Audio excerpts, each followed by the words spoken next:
Assalamualaikum warahmatullahi wabarakatuh. Perkenalkan, saya Izati Nisa, mahasiswi PPG Batch 1 IAIN Pontianak dengan NIM 242112388. Pada hari ini, tanggal 8 Mei 2025, saya akan melaksanakan uji kinerja praktek pembelajaran fikih pada kelas 7 di MTS Darun Nahwi. Sekian dari saya. Wassalamualaikum warahmatullahi wabarakatuh. Assalamualaikum warahmatullahi wabarakatuh. Waalaikumsalam warahmatullahi wabarakatuh. Apa kabar anak-anak? Baik. Ya, alhamdulillah pada hari ini kita dapat bersekolah ya dalam keadaan sehat semuanya. Coba ini dirapikan. Bajunya udah rapi semua. Baiklah, sebelum pelajaran ini dimulai, silakan ketua kelas untuk memimpin doa pada pagi hari ini.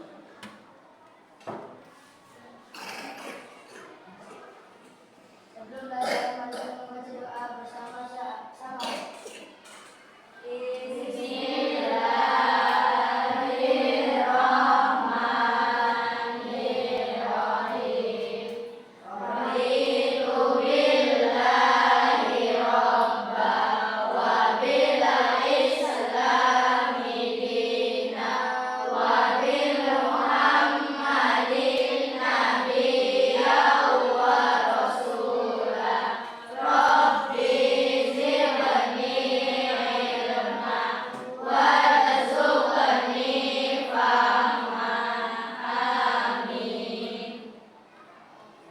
Selanjutnya kita membaca surat-surat pilihan atau surat-surat pendek dari surat An-Nas, Al-Falaq, dan Al-Ikhlas. Silakan dimulai. Bismillahirrahmanirrahim. Qul a'udzu birabbil nas, malikin nas, ilahin nas, min syarril waswasil khannas, alladzi yuwaswisu fi sudurin nas, minal jinnati wan nas. Bismillahirrahmanirrahim. Qul a'udzu birabbil falaq, min syarri ma khalaq, wa min syarri ghasiqin idza waqab, wa min syarri naffasati fil 'uqad, wa min syarri hasidin idza hasad. Bismillahirrahmanirrahim. Qul huwallahu ahad, Allahus samad, lam yalid wa lam yulad, wa lam yakul lahu kufuwan ahad. Shadaqallahul azim. Baiklah anak-anak, selanjutnya Ibu akan memeriksa kehadiran kalian ya. Aini Anggraini. Mana ini? Iya. Akbar Rashid tidak masuk, kenapa ini? Nggak tahu. Alexa Purnamasari. Al Fajar. Fajar. Bunga Selisia. Dinda Alia. Gebi Febriani. Gendis Ibnu tidak masuk, kenapa? Jatmiko Noviansyah.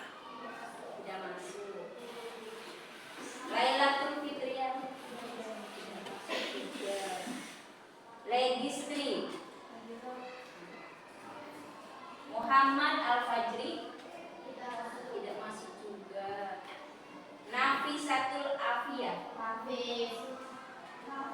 Tafiz. Nila Chandrani.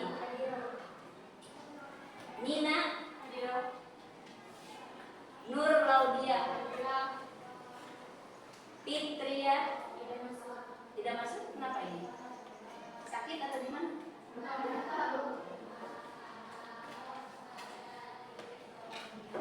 Ramadoni. Rano. Rano mana? Tidak masuk. Sani Aulia. Belakang saya. Siti Nur Afia. Sumia. Tegar Syah. Hadir. Wito. Tidak masuk. Jadi pada hari ini ada 1, 2, 3, 4, 5, 6, 7, 8, 9 yang tidak hadir ya. Semoga nanti yang lagi sakit atau yang tidak bisa hadir pada hari ini besok bisa bersekolah kembali ya. Amin ya rabbal alamin. Karena apa ya? Kita itu harus rajin ya untuk menuntut ilmu. Karena masa-masa keemasan itu ada pada umur kalian ya. Masa-masa remaja ya, untuk menuntut ilmu ya dengan sebaik-baiknya. Karena kalau nggak waktu muda, kapan lagi kita mau belajar ya nggak? Iya. Baiklah Ibu, sebelum memulai ke materi pada hari ini, Ibu mau menanyakan atau mereview kembali apa materi yang sudah kita pelajari pada minggu sebelumnya, yaitu tentang sholat jamak dan qashar. Anak-anak tahu nggak apa itu sholat jamak? Hari ini Ibu akan mengajar atau pembelajaran pada hari ini kita akan menggunakan model pembelajaran TIPEK. Apa itu TIPEK? Technological, Pedagogical, and Content Knowledge. Apa itu? Kita akan menggabungkan antara teknologi yaitu video dan infokus, pedagogik ilmu untuk mengajar, dan content knowledge. Pada hari ini kontennya adalah atau materinya adalah tentang sholat dalam kondisi tertentu ya. Adapun tujuan pembelajaran adalah menganalisis sholat dalam kondisi tertentu dalam kehidupan sehari-hari. Adapun kriteria ketercapaian tujuan pembelajarannya adalah yang pertama, memahami apa itu sholat dalam kondisi tertentu. Yang kedua, menjelaskan ya apa itu sholat dalam kondisi tertentu. Yang keempat adalah mempraktekkan ya tata cara sholat dalam keadaan tertentu. Apa itu sholat dalam keadaan tertentu? Ayo, siapa yang bisa jawab? Siapa yang bisa jawab? Iya, misalnya sholat dalam keadaan sakit. Apa lagi? Sholat dalam peperangan. Oh, peperangan. Iya, apa lagi? Sholat dalam perjalanan. Dalam perjalanan atau musafir itu kondisi-kondisi tertentu ya.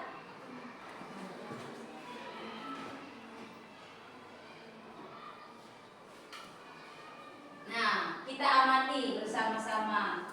Coba lihat ya. Ya, kita lihat ini ada gambar apa ini? Kira-kira orang sholat dalam pesawat terbang, misalnya jamaah haji ya. Karena waktu tempuh antara Indonesia ke Arab Saudi itu 8 jam kurang lebih ya. Maka sholatnya gimana? Nah, ini ya. Ini juga sama ya. Nah, apa itu sholat dalam kondisi tertentu? Sholat fardu dalam kondisi tertentu dapat diartikan sebagai pelaksanaan sholat dalam kondisi yang tidak wajar. tidak wajar dengan cara-cara yang lebih luas dan longgar dibanding dengan pelaksanaan dalam situasi normal. Ya, dalam keadaan mendesak ya kita itu. Jadi sholatnya tidak seperti sholat pada umumnya ya, karena lebih fleksibel, lebih mudah ya. Nah, karena apa ya kita itu sampai sholat harus di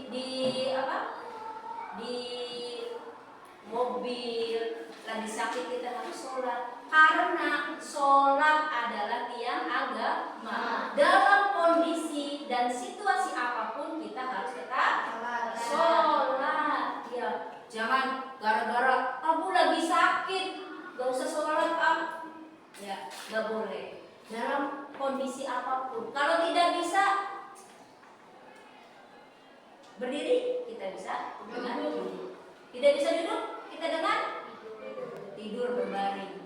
Kalau tidak bisa terlentang atau dengan isyarat. Saking pentingnya sholat ya. Ayat Al-Quran ada yang menyebutkan la yukallifullahu nafsan illa wus'aha, bahwa Allah tidak akan membebani seseorang melainkan sesuai dengan kesanggupannya. Misalnya tidak sanggup berdiri ya dengan duduk gitu ya. Selanjutnya sholat dalam keadaan sakit. Nih yang pertama sholat dalam keadaan sakit ya. Dalam keadaan bagaimanapun sholat tidak boleh ditinggalkan. Islam telah memberi rukhsah. Apa itu rukhsah? Keringanan, diringankan ya.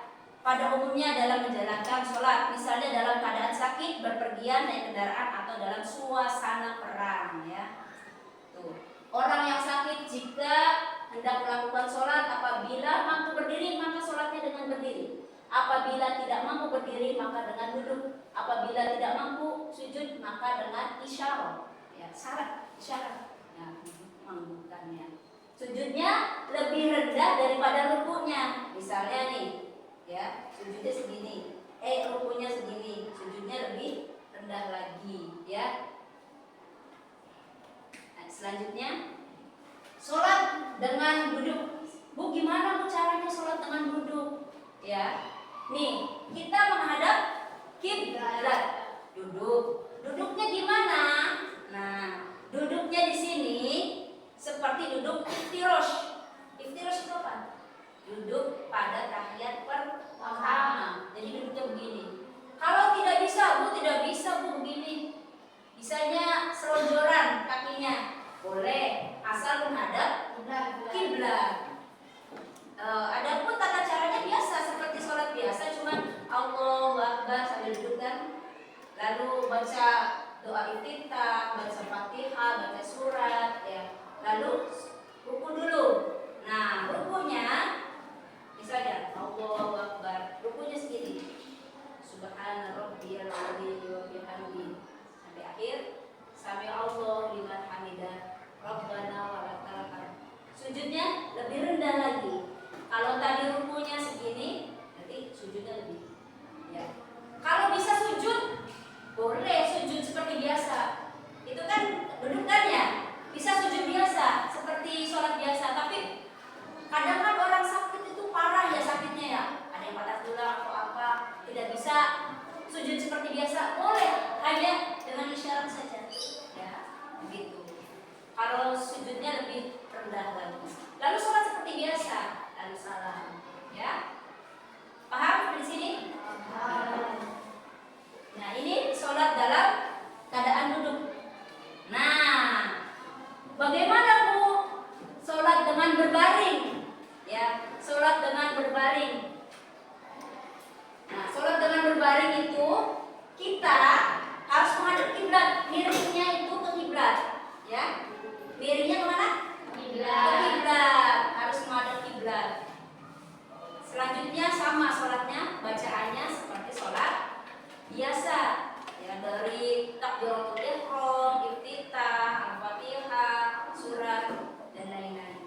Bu, sujudnya gimana bu? Rukunya gimana? Nah, boleh dianggukkan saja kepalanya.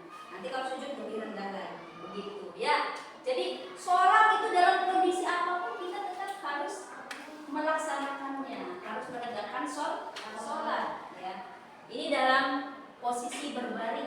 miringnya ke kanan ya, terus menghadap kiblat. Hendaklah ia berbaring sebelah kanan dengan menghadap kiblat. Bagi orang Indonesia di sebelah timur Ka'bah, sholat dilakukan dengan membujur ke arah utara sehingga kaki berada di selatan. Saya lihat sana ya. Berarti nanti kepalanya di sini ya, kakinya di sana, miringnya di sana. Karena kita kiblatnya di sana. Ya, paham? Iya. Selanjutnya, sholat dengan cara telentang. Ya, sholat dengan telentang. Gimana? Tadi kan berbaring nggak bisa, miringnya susah, duduk pun susah, telentang, ya. Ya. Tapi kita kakinya, kalau tadi kan karena miring, badannya saja yang menghadap kiblat. Kalau yang telentang itu kakinya yang lurus dengan kiblat. Ini kiblatnya. Tuh, beda kan? Ya. Kalau tadi yang berbaring, orangnya yang menghadap kiblat. Ya, kalau ini diarahkan kakinya.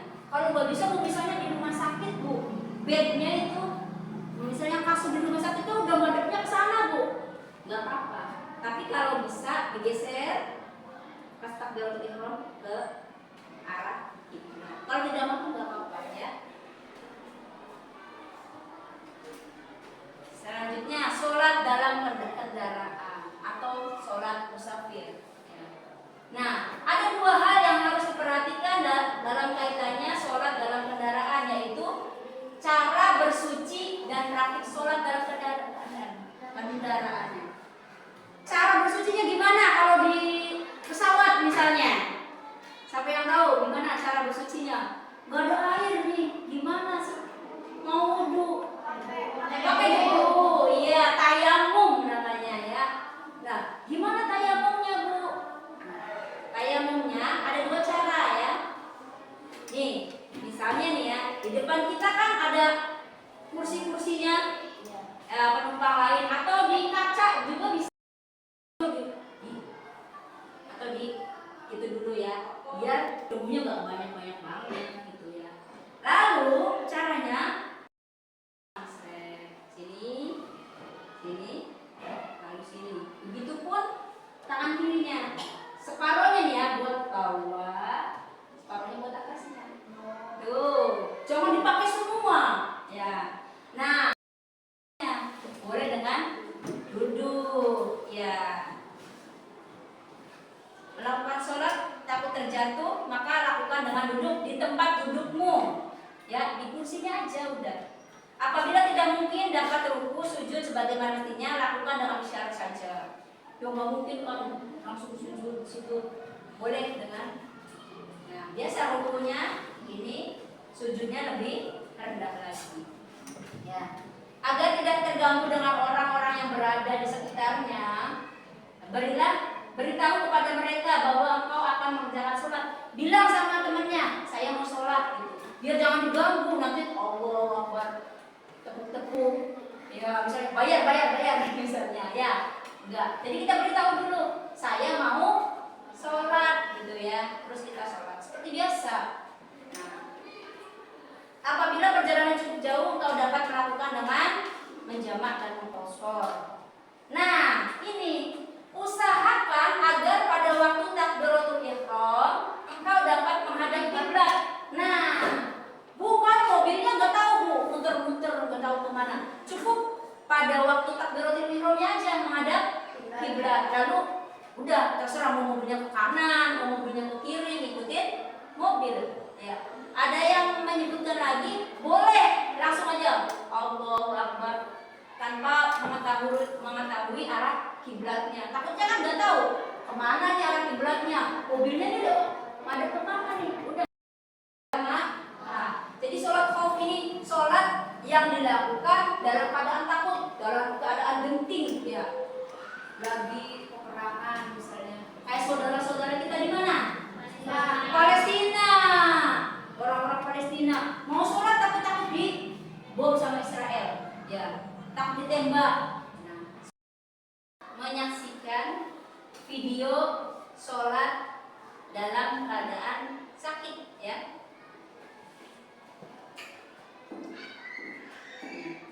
Sholat fardu harus dilaksanakan dengan cara berdiri.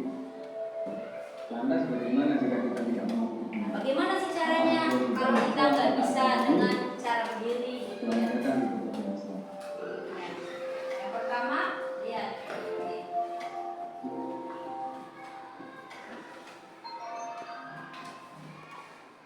Assalamualaikum warahmatullahi wabarakatuh. Selamat datang di tutorial Islami persembahan dari channel Lin Production. Kali ini kita akan membahas tentang sholatul ajiz atau sholatnya orang yang tidak mampu.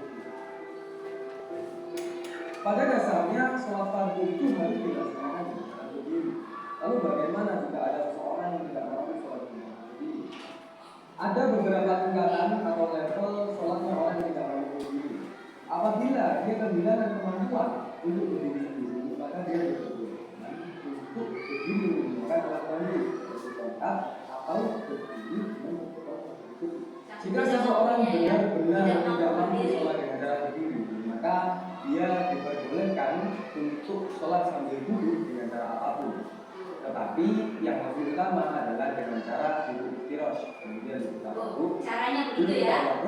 duduk tanduk, bahkan dia juga diperbolehkan sholat sambil duduk di atas kursi. Dan duduk sujudnya, ketika dia masih mampu melaksanakan sujud seperti umumnya, maka dia diwajibkan melaksanakan sujud seperti umumnya. Baru ketika nanti dia tidak mampu sujud seperti biasanya, maka cara sujudnya adalah dengan cara agak menunjukkan lebih dalam. Sujudnya lebih rendah. Orang sholat Nggak boleh miringnya ke kiri ya, harus mengiring ke kiblat. kemudian rukuk dan sujudnya bagaimana? Perhatikan rukuk dan sujudnya. Kita dengan isyarat menunjukkan kepala. Menundukkan kepala aja. Agak menunjukkan kepala. Ya, kalau Dan lebih ketika sujud, berarti sujudnya menunjukkan berarti kepala. lebih rendah. Lalu bagaimana jika seseorang tidak mampu melaksanakan sholat dengan tidur miring? Maka dia diwajibkan sholat dengan cara tidur terlentang. Yang harus kita perhatikan adalah ketika sholat dengan keadaan terlentang, maka yang wajib dihadapkan ke kiblat adalah telapak kaki dan juga wajah. Nah, di posisi seperti ini maka diwajibkan bagi dia untuk meletakkan bantal atau semacamnya di belakang kepala supaya Ya. Takbir sama-sama.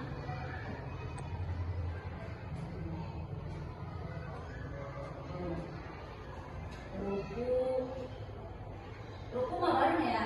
Nanti yang satunya gitu.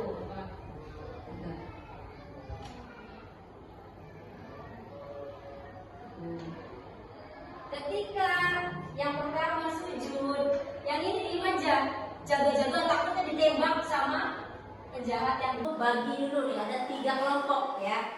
Ini kelompok 1, kelompok 2, kelompok 3. Nah, coba masing-masing kelompok ini berdiskusi, mendiskusikan apa yang kita pahami dari materi dan video yang kita putar tadi, yang kita lihat. Nanti perwakilannya boleh maju ke depan, ya. Silakan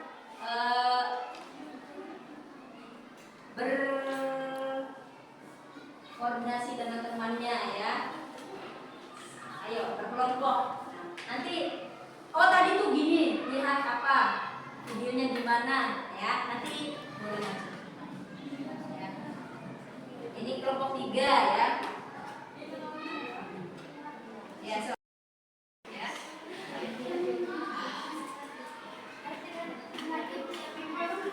Bagaimana tadi tuh sholatnya? Iya sini nggak apa-apa, diskusi. Namanya juga lagi mendiskusikan apa yang kita lihat pada video tadi.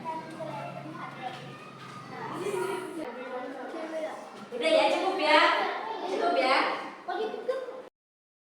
Gani dan teman-temannya. Ya, apa sih tadi lihat apa? Udah didiskusikan kan ya? Udah didiskusikan. Gimana? Sini maju. Mempresentasikan ya materi tentang sholat. Coba sekarang jelaskan sholat dalam keadaan sakit. Sholatnya sedang duduk gimana?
kondisi tertentu seperti keadaan sakit dan keadaan takut, ya.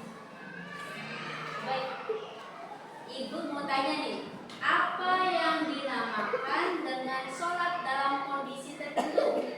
Ya, siapa yang bisa? Sholat dalam keadaan sakit.